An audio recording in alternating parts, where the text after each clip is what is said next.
Imagine yourself 500 years ago, advancing on the field of battle, surrounded by dozens of other pikemen. This would be your life if you were a Landsknecht. Now, who were these mysterious Landsknechte? When did they first appear? When did they disappear? And what are some of the weapons that they used? First, who were the Landsknechte?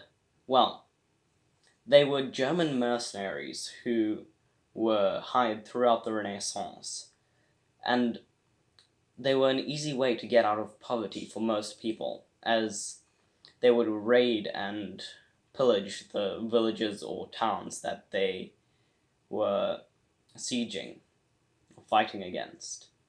They were also usually paid quite a lot, as they were specialized troops and or very skilled in what they did. Next, when did they first appear? When did they disappear?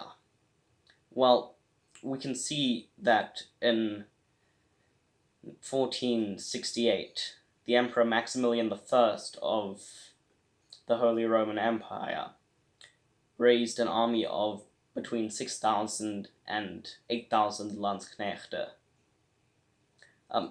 When did they die out or disappear? We do not have an exact date, although it seems to be around the middle of the 16th century when they lost prominence. Finally, what are some of the weapons used by the Landsknechte?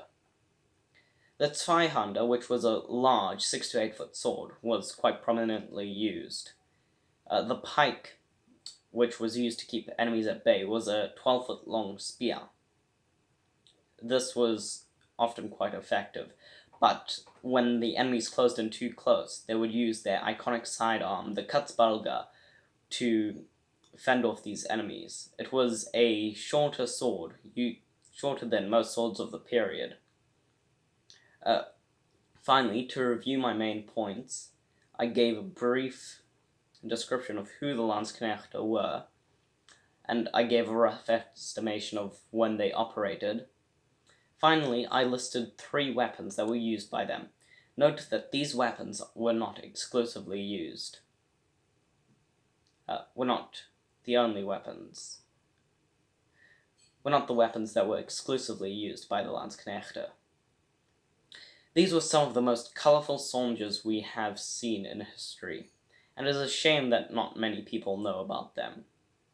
Thank you for allowing me to take your time.